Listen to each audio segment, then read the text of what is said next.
The third modification was to really transform, go back and look at Marx's theory of social change, and dialectics of social change. And again, there are a lot of one-liners that people debate, you know, all history is the history of class struggle, or, you know, the changes in the productive forces actually transform society, and that's, you know, those sorts of things. But I went back, and since this was one of the virtues of teaching Marx every year for, you know, about the last 40 years, has become very, very closely concerned with what he's actually talking about in the text. And when you actually look at the way in which he talks about the transition from feudalism to capitalism, you get a completely different theory of social change, which rests on what I would call a co-revolutionary movement, or a co-evolutionary movement, between different moments in the social process. And I identified, coming out of Marx's general framework, a number of these moments. There's the technological moment, which is important, which is not only hardware technology, but also organizational form. There is the relation to nature moment, there is the production moment, there is the social relations moment, there is the daily life moment, there is the sort of conceptions, mental conceptions of the world, the institutional moment, and so forth. And you imagine all of these moments which have to shift and change if you're going to actually move from a feudal organization to a capitalist organization. But then I would argue that actually capitalism is internally dynamic and revolutionary, is constantly changing across all of those movements, all of those moments. And that the shift, for example, under neoliberalization was a transformation of institutional arrangements, a transformation of technologies, a transformation of social relations, and of mental conceptions and all the rest of it. So that actually you would look at a co-revolutionary process internal to capitalism, which then transformed, if you like, the idea of revolutionary transformations moving away from capitalism into how do you guide this co-revolutionary movement, which is going on anyway, down different paths away from, if you like, perpetuation of class power, perpetuation and consolidation of that class power on a global stage. So that was, if you like, the third major modification that I had to make. So having, if you like, cruised my way through the thickets of Marxism, completely sort of disrupted a lot of general considerations, I then thought, well, okay, you can now set this to work to try to explain the actual dynamics of the crisis and what happened. Now, in explaining this, it seems to me that, again, there are two aspects to it. One is a geographical aspect and one is a temporal aspect. And in the end, of course, you have to put those two together. The temporal aspect is that I began to see very clearly that the creation of the present crisis was very much a function of the way in which we came out of the last crisis. And the last crisis was set up in the late 1960s, early 1970s. And it was a crisis which you could understand in a number of ways by the way in which, again, the configuration of forces locked together to actually preserve and, in some ways, enhance the power of labour relative to capital. And where this came from was partly the labour movement itself, which was relatively strong during the 1960s and 1970s, and I'm not talking only about the United States, I'm talking about Europe and at that time, at these times, it was the centre of capitalist productive activity. But the other thing that locked it down was the organisation of, if you like, the world state system, which was set up in such a way that you had independent nation states which had a certain autonomy in terms of their fiscal policy.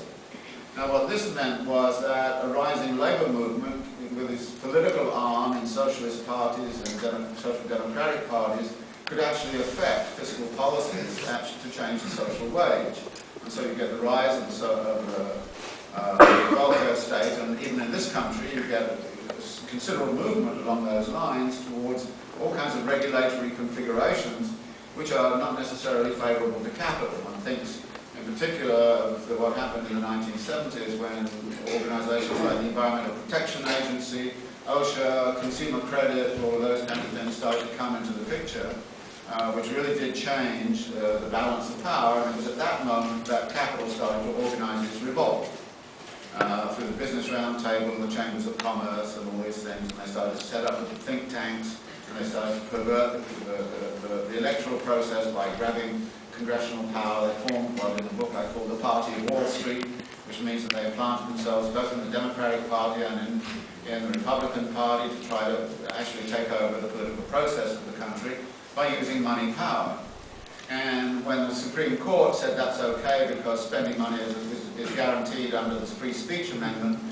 You knew you were lost. This is legalized corruption, if you like. And so it was a legalized corruption of the political process in the 1970s, which then led into the kind of politics we see now, where this one party which we had called the Party of Wall Street is making absolutely sure that nothing happens which is going to challenge big capital and concentrations and centralizations of wealth that have been achieved over the last 30 years. So that was one aspect of the thing. So in order to get out of that framework where Labour started to be very, very powerful, one of the ways to do it was to actually break open the nation state. And that's when we start to get this rhetoric about globalization and the necessity for globalization. But in order to do that, what you had to do was you had to deal with something else, which was mentioned at the time, which is very strange when we talk about it now, which is the notion of financial repression. The literature back in the 70s was very much about financial repression. And right now, of course, we're sitting around wishing there was a good deal more of it than there is.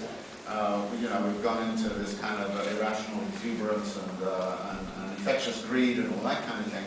But you have to take the brakes off finance, because if capital is going to go offshore as one of the ways in which it can destroy the power of labour, then it needs financial institutions to flow the capital there and repatriate, have the profits back and all this kind of thing. So you have to reconfigure, as it were, the whole organisation of the financial system. So the liberation of the financial system was in part a necessary condition in order to allow capital to offshore in order to break the power of labour within the nation-state apparatuses. Now, this wasn't the only way, of course, in which he broke the power of labour.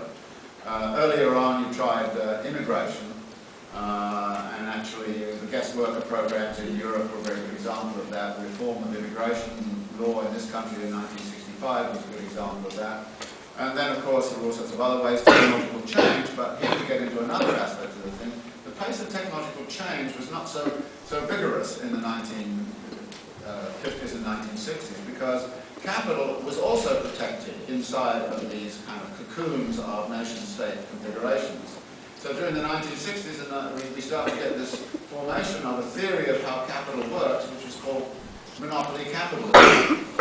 And if you look at the configuration in Detroit Auto, there were 3 auto companies which dominated the US market. They were in an oligopoly position. They didn't innovate very much. They kind of, whenever workers made demands, they just caved into those demands and then passed it all along in terms of higher prices and the like. So actually, you have a kind of a monopoly situation which is emerging amongst big capital, which is paralleled by this other aspect of labour also having power within the nation state. That too had to be broken, and so part of the breaking open of the nation state meant that capital started to become much more competitive.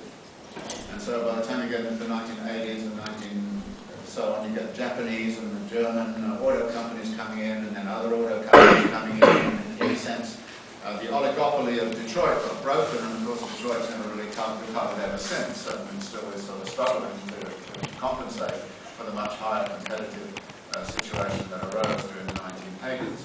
Now, these reforms in the 1970s were really configured around one central issue, which was to disempower labour relative to capital, and to re-empower capital, and in particular to re-establish the basis for capital accumulation and the centralisation of wealth and power within both the corporations but also within the capitalist class.